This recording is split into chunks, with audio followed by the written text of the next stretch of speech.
Bueno, hola, buenas noches queridos alumnos.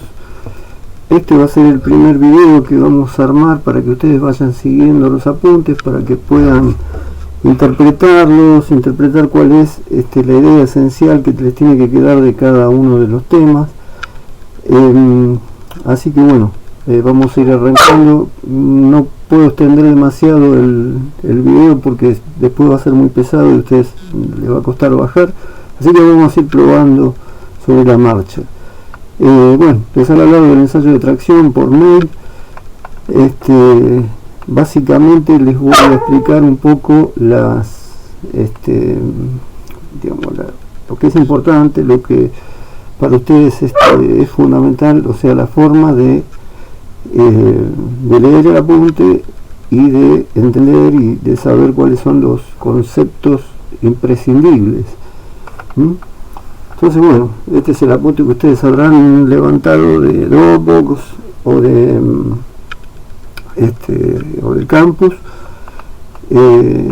Bueno, básicamente el ensayo de tracción es un ensayo muy sencillo digamos en cuanto a lo que hacemos sobre la pieza, sobre la probeta, bastante complejo de implementar en una máquina, ¿no? Pero bueno, las máquinas existen. Nosotros sobre la máquina lo que vamos a hacer es simplemente estirar un material, lo vamos a llevar a la rotura y vamos a ver qué pasa en el medio, desde que le empezamos a aplicar una carga, subiendo la carga hasta que se rompa.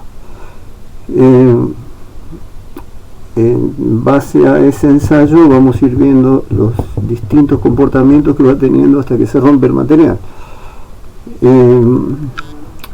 Bueno, básicamente acá esta primera parte la pueden leer y la van a entender perfectamente, que bueno, una carga aplicada de alguna manera sobre un material va a generar tensiones. Es más o menos lo que están viendo en los principios o en los comienzos de estabilidad 2.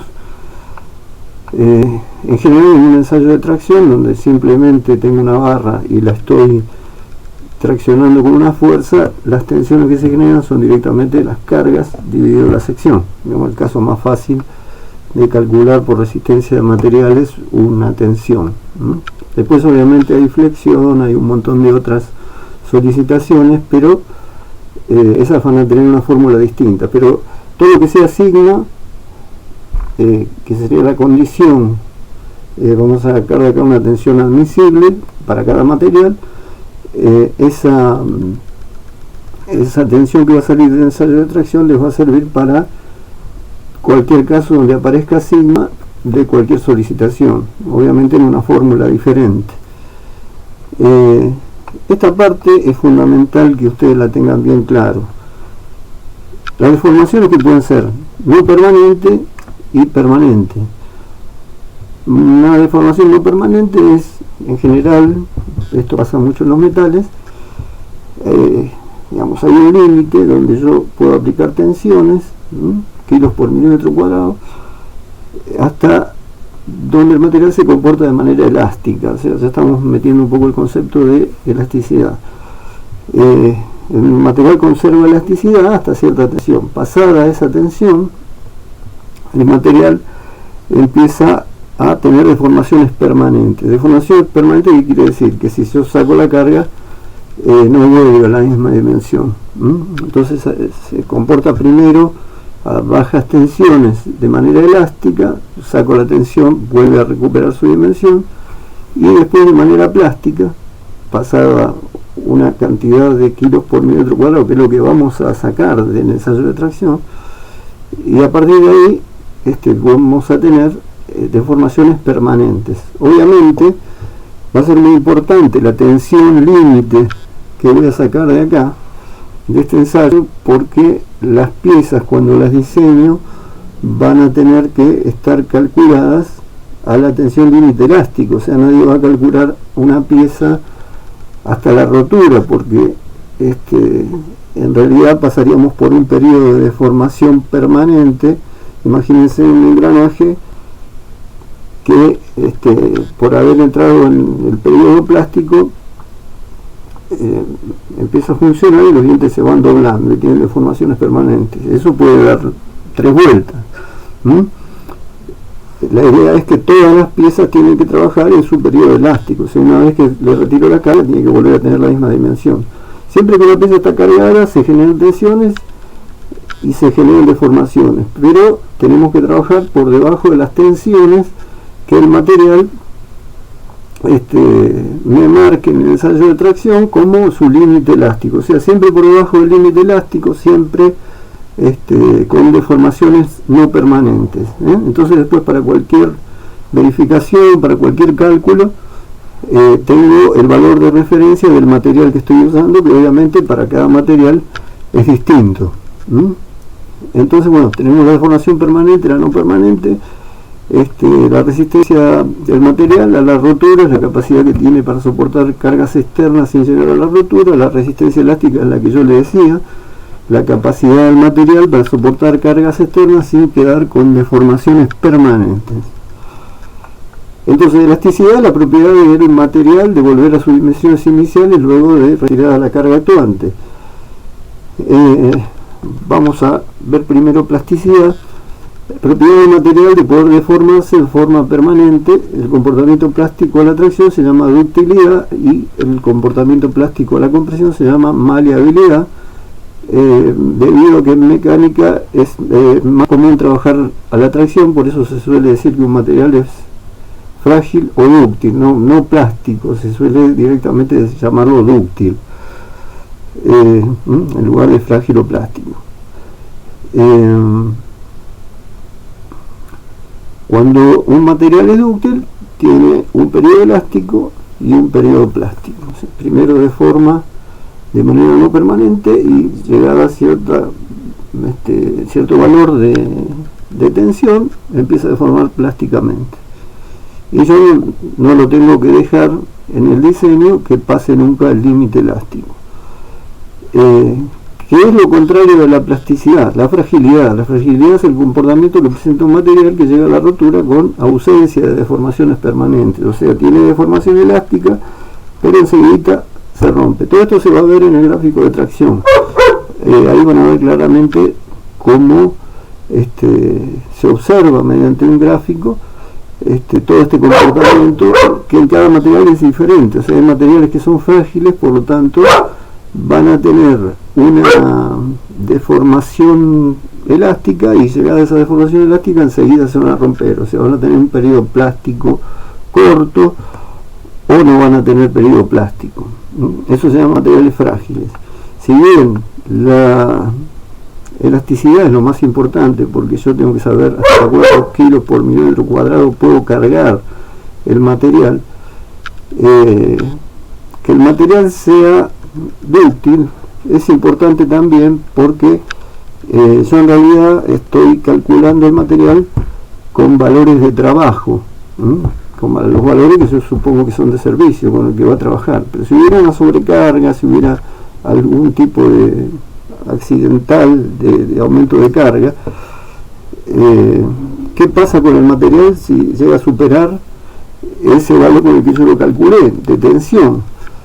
Bueno, lo ideal sería que el material le reste, todavía tenga cierto margen plástico para que se deforme y no se rompa de golpe. O sea, un material frágil funciona bárbaro dentro de las condiciones de trabajo, pero si hay una sobrecarga se rompe automáticamente y suele ser catastrófico. Entonces lo que más me importa es el límite elástico, o sea, hasta dónde lo puedo cargar para calcularlo, pero también convendría que el material tuviera cierta plasticidad como reserva para en el caso de falla, ¿no es cierto? Bueno, maleabilidad sería el comportamiento plástico de la compresión, ductilidad el comportamiento plástico a la tracción. Por eso ductilidad es lo que se usa realmente como sinónimo de plasticidad, porque, como decía antes, tenemos en ingeniería generalmente aplicadas cargas positivas de tracción. La tenacidad es la propiedad del material de soportar esfuerzos sin llegar a romperse tanto elásticamente como plásticamente. Después lo vamos a ver, que es un área que está debajo del gráfico que va a trazar la máquina, y que en realidad me está simbolizando la cantidad de energía que ese material puede resistir hasta la rotura, plásticamente o elásticamente. Algunos tienen mucha elasticidad y aunque tengan poca plasticidad tienen alta tenacidad, otros que al revés. O sea, depende de las dos cosas, de la plasticidad y de la tenacidad y de la elasticidad. Bueno, acá básicamente mejor avanzamos primero al gráfico de la máquina, que en realidad está puesto como algo más práctico. La máquina básicamente, ¿qué es? No sé si llegan a ver bien el dibujito del mouse, pero bueno, es una base, columnas, 2 columnas o 4 columnas, una mesa superior. Esta base sería lo que se llama mesa inferior, y después va a haber 2 vástagos, uno superior que está agarrado a la mesa superior y uno inferior que está vinculado de alguna manera a la mesa inferior, pero que durante el ensayo, por alguna acción mecánica, yo lo voy a hacer mover y va a ir estirando la probeta y le va a generar tensiones. Esto puede ser implementado de manera hidráulica, o sea que por un cilindro y un pistón de doble efecto yo haga mover el vástago inferior, o puede ser electromecánica, puede ser que esto sea un tornillo y con un motor eléctrico yo lo puedo accionar mediante una nuez roscada y lo puedo hacer subir y bajar. Bueno, entonces voy a tener la probeta, que es lo que va acá. Probeta le llamamos a un pedazo de material que queremos estudiar. O sea, si estamos estudiando una 04140, tengo que conseguir del 4140 un pedazo, armar una probeta, que ahí van a ver en el apunte más o menos cómo es la geometría, dan todos los planos, está todo normalizado. Obviamente en todos estos ensayos se trabaja bajo normas, o sea, no se puede hacer cualquier cosa, digamos, uno tiene que cumplir con ciertas condiciones para que todos los ensayos sean iguales en cualquier laboratorio que los haga. Entonces, pues la probeta tiene dentro de la norma sus características que tengo que respetar. Entonces, bueno, generalmente la probeta de tracción es una barra, que puede ser de sección circular, que es lo más normal, pero también puede ser de sección cuadrada, de sección plana, puede ser una placa, pero lo más típico es de sección circular. Entonces, como hay un vástago arriba y una mesa arriba y otro vástago abajo que va a ser el que se va a mover para abajo para estirar la probeta tiene que estar bien agarrada a los 2 vástagos. Para eso hay unas mordazas, siempre hay unas mordazas, siempre va a haber algo que mecánicamente lo va a ajustar mucho, al punto de que, por ejemplo, en la máquina que esperemos poder ver este año, que tenemos en la facultad, van a ver que en los extremos la probeta queda marcada, queda agarrado los dientes de las mordazas. Obviamente no tiene que patinar, pero si no, el desplazamiento que estaría midiendo es cualquiera. Entonces, básicamente, lo que vamos a hacer es hacer bajar, en el caso nuestro hidráulicamente, en otros casos eléctricamente, vamos a hacer bajar este vástago. Va a quedar fijo, por lo tanto la probeta se va a estirar. A medida que se estira va a tomar una carga. Obviamente ya intuitivamente sabemos que si empezamos a estirarla más, va a tomar una carga cada vez más alta. Entonces eso se mide de lo que se llama una celda de carga, que no es otra cosa que una balanza electrónica, que va a medir la carga en el cabezal superior. Y después va a haber acá abajo, otro sistema inductivo que va a censar la posición de este vástago,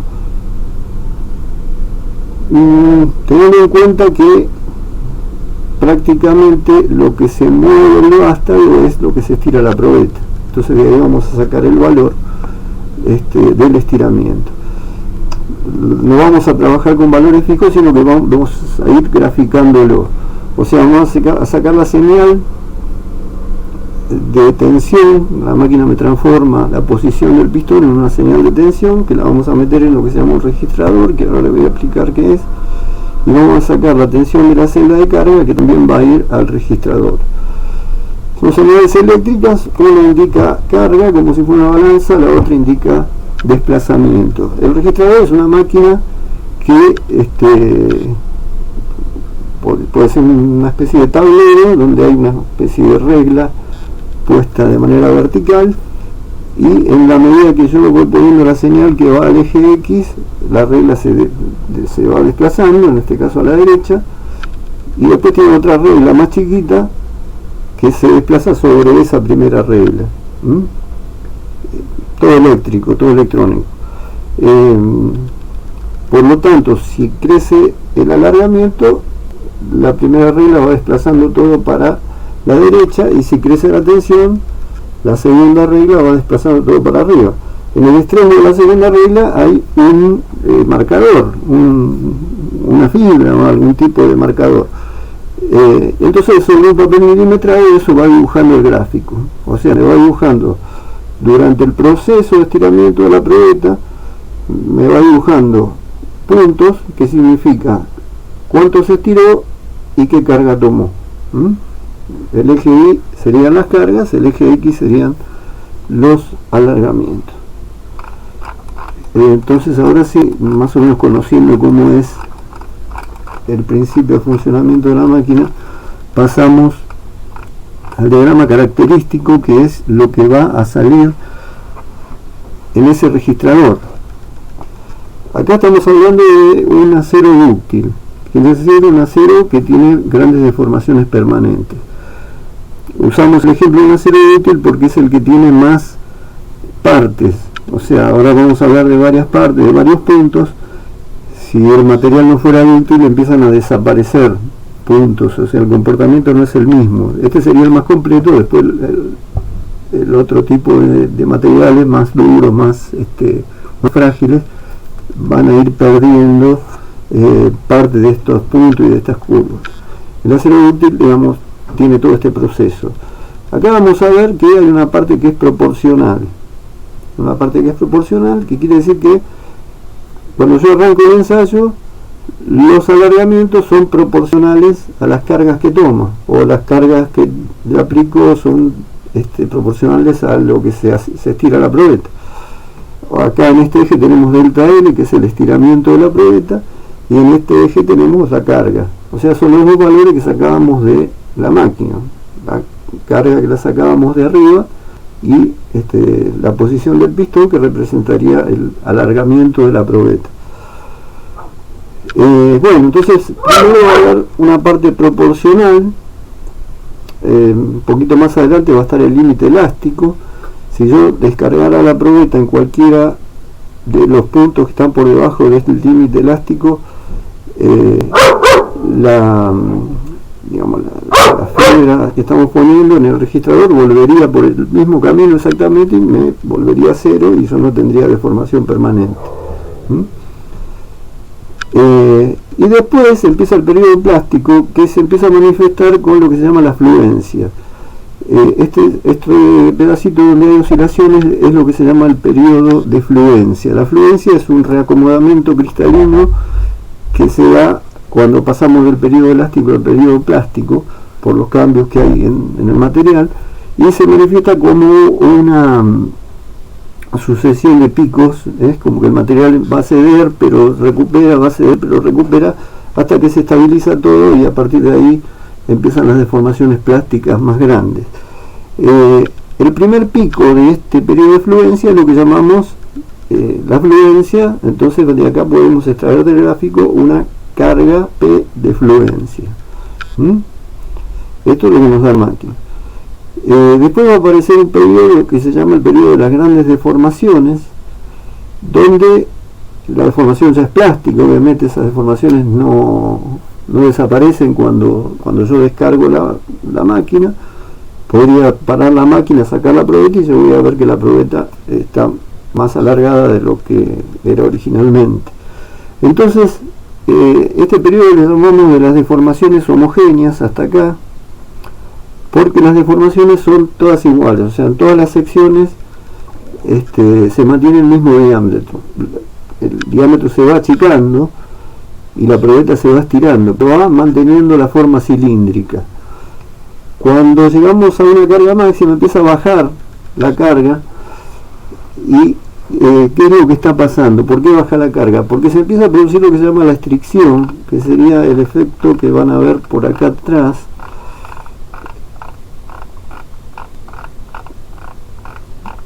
¿Qué significa que pasa esto? Se va generando una garganta, una de las secciones empieza a ceder más que el resto de la probeta, se va generando una garganta y en ese lugar empieza a bajar la sección violentamente. Al ser la probeta más finita es más fácil de estirar, entonces la carga va bajando, que es lo que estamos viendo en la última parte del gráfico del ensayo de tracción. Podemos adelantar acá, ya que estamos, que si el material es frágil, como no va a tener deformación plástica, se va a romper directamente de forma normal al eje longitudinal de la probeta. Bueno, volvemos acá. Entonces tenemos periodo elástico y periodo plástico. Acá hay un concepto importante. Hay un límite de proporcionalidad, después empieza curvado, hay un límite elástico, que es el límite elástico real, y hay un punto de fluencia. Estos puntos acá están representados todos muy lejos, como para que se vea, o para decir existen estos puntos, pero en realidad la distancia entre estos tres puntos suele ser más finita que el ancho del trazo de la lapicera.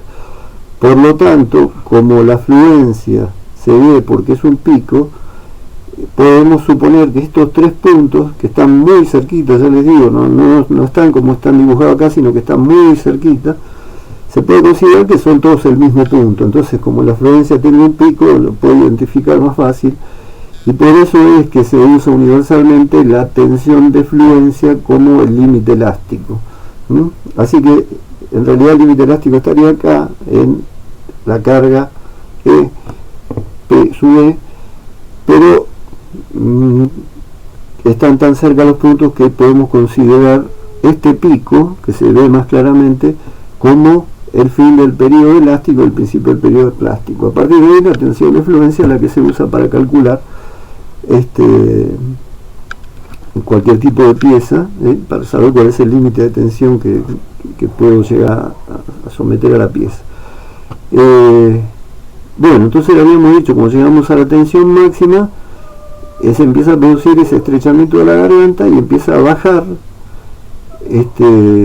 la carga, y tenemos lo que se llama la estricción, o sea, ese estrechamiento de la sección en un lugar, o sea, va a quedar como una garganta finita, hasta que se rompe, o sea, ya el diámetro se reduce tanto que se rompe, y sería este punto, que sería la rotura. Cuando se produce la rotura, la pluma baja directamente vertical porque la carga se hace cero, entonces la carga sobre el eje Y se va directamente a cero. Entonces, bueno, estos conceptos que estaban primero, obviamente tienen que ver con lo que estamos hablando ahora. Ustedes ya conocen lo que es elasticidad, plasticidad. Bueno, esto es lo que se empieza a ver ahora en el gráfico. Obviamente un material que no sea dúctil, o sea que sea frágil, va a tener un gráfico más corto, porque el periodo plástico va a durar menos, o en el caso extremo de las fundiciones primitivas, primarias, van a tener prácticamente nada de deformación plástica. Bueno, nosotros en realidad estamos tomando acá las cargas y estamos tomando los alargamientos de la probeta que tenemos, que tiene un diámetro, pero yo en realidad necesito saber las tensiones y los alargamientos específicos. O sea, quiero saber en estos puntos cuál es la tensión y acá yo tengo la carga, y esta carga depende de la probeta. Una probeta más gruesa para el mismo material va a tener todos los puntos en valores más altos, y una probeta finita en valores más bajos. Entonces, lo que podemos hacer para tener un gráfico donde directamente podemos tomar esto en valores de tensión en lugar de valores de carga, es usar el mismo gráfico que estamos viendo acá,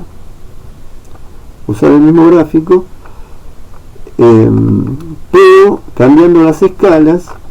Y para cambiar las escalas, para que esto sea tensión sigma y esto sea deformación específica epsilon, lo que puedo hacer es dividir las escalas de los ejes por un valor que en realidad es una constante. O sea, como la tensión es carga sobre sección, entonces es la sección inicial de la probeta, que yo la conozco porque la probeta la fabriqué yo, y el L0 de la probeta es la distancia entre dos marcas que yo voy a marcar antes de hacer el ensayo. Entonces, si divido todo el eje Y, todos los valores del eje Y por la sección inicial y todas las del eje X por la longitud inicial, obtengo un diagrama ya más propio del material, porque ya estoy en valores de tensión. O sea, yo digo, para este material, ¿cuánto es el valor de fluencia? Bueno, sería ahí en ese punto. Entonces yo directamente puedo leer en escala de tensión y sé cuál es la tensión, y la máxima, que sería la otra importante que voy a sacar del ensayo, directamente la podría leer acá como el valor de tensión que me marca el punto máximo. Esto en realidad, digamos, se hace este tipo de gráfico cuando yo lo quiero poner en un catálogo, en un libro. Si yo simplemente de un ensayo normal, comercial, de 1 a 0 para responder cuál es la tensión máxima y la tensión de fluencia, directamente tomo la carga y la divido por la sección, tomo la fluencia y la divido por la sección, y ya con eso me alcanza. No necesito hacer el gráfico tensión, deformación. Esto sería un gráfico ya más para publicar. Hay un diagrama convencional que sería lo que dijimos, pero en realidad, como ven acá, nosotros estamos dividiendo la carga por la sección inicial. Y no es cierto que durante el ensayo la sección sea siempre la sección inicial, es al principio, pero cuando empezamos a entrar en el periodo plástico, dijimos que la sección se va, al estirarse la probeta, obviamente el volumen va a ser constante, por lo tanto no le queda otra que reducir su sección. Y sobre todo cuando entramos en la estricción, donde en algún lugar la sección se vuelve más finita todavía y rápidamente empieza a contraerse, ahí va a haber todavía más disminución de sección. Si nosotros, esto es una cosa teórica, pudiéramos dividir en lugar de la carga por el S0, que sería la sección inicial, lo podíamos dividir por la sección instantánea. Lo que pasa es que no hay ningún instrumento que lo mida, pero podríamos, si lo dividieran por la sección instantánea, veríamos que el cociente en realidad es creciente. O sea, si bien cuando se produce la estricción la carga cae por el efecto que dijimos, que la probeta es más finita, el valor, como esto es el cociente de la carga dividido la sección, si nosotros lo dividiéramos por la sección real y no por la sección inicial, sino lo dividiéramos por la sección por la que está pasando en ese momento, el cociente P sobre sección sería creciente, porque la sección, si bien la tensión va, la carga baja, la sección baja más rápido. Entonces P sobre S me da un valor cada vez mayor. Y ese sería el diagrama real. O sea, siempre se trabaja con el convencional. Ahora, lo importante de esto es el concepto. Si a mí me preguntan, ¿qué pasa con la carga durante el ensayo? Bueno, llega a un valor y baja. La carga en kilos. Ahora, ¿qué pasa con la tensión? En realidad, en un punto de la probeta, o en la zona de rotura de la probeta, cuando va creciendo la deformación. La carga aumenta. La realidad es lo que dice el diagrama real. La carga, la tensión aumenta. Si bien la carga baja, la tensión real es creciente hasta la rotura. Bueno, digamos, ya lo veríamos en la práctica, que es lo que nos pide en un ensayo a un laboratorio que hace este tipo de trabajos. No es normalmente sacar este diagrama convencional, sino directamente sacar los puntos, dividirlos por la sección inicial, y ahí va a dar los dos valores convencionales que me interesan, que son la tensión de fluencia y la tensión máxima. Bueno, resta que ustedes lo lean para que quede más claro, pero les voy tirando las pautas más importantes como para que ustedes lo puedan interpretar bien. O sea, este sería el mismo diagrama, pero transformadas las escalas, y que ya directamente se lee en valores de tensión.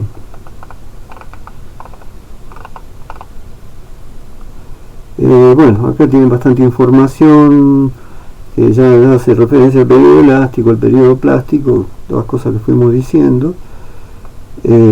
Conclusiones a partir del diagrama: para un acero ensayado a la tracción y obtenido su diagrama, podemos sacar conclusiones respecto de sus características.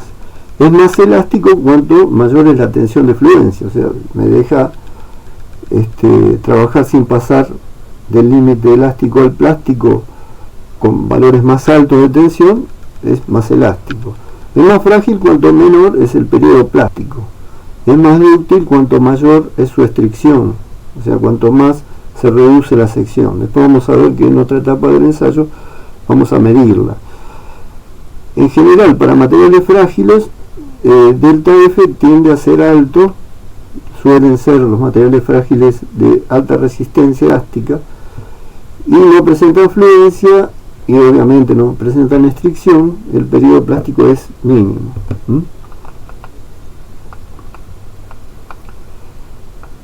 En la primera parte del gráfico vimos que hay una parte que es proporcional. Decíamos que las cargas son proporcionales a los alargamientos de la probeta, y como dijimos que este gráfico en lugar de carga tiene tensión,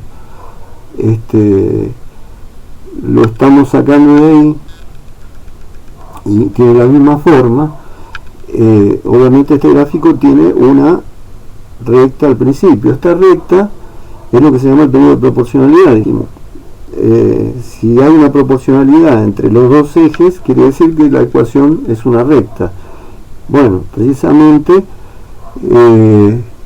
la ecuación de esta recta es que sigma es igual a una constante por E, que sería el otro eje. Es la típica ecuación de una recta. Entonces, sigma es igual a epsilon por E. E mayúscula. Ahora la vamos a ver en alguna fórmula.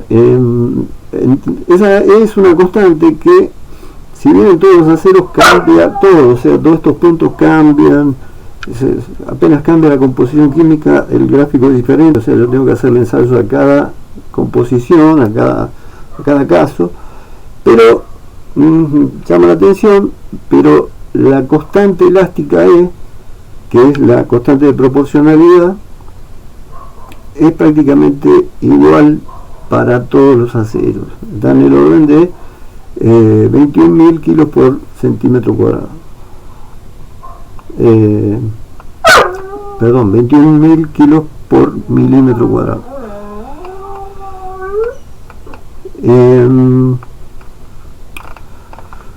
Entonces acá pasamos ya, habíamos hablado que estábamos trabajando ya con el diagrama de tensión. Entonces de acá salía la ecuación de la recta: sigma es igual a una constante E por epsilon. Bueno, la constante también podemos decir que es la tangente del ángulo este.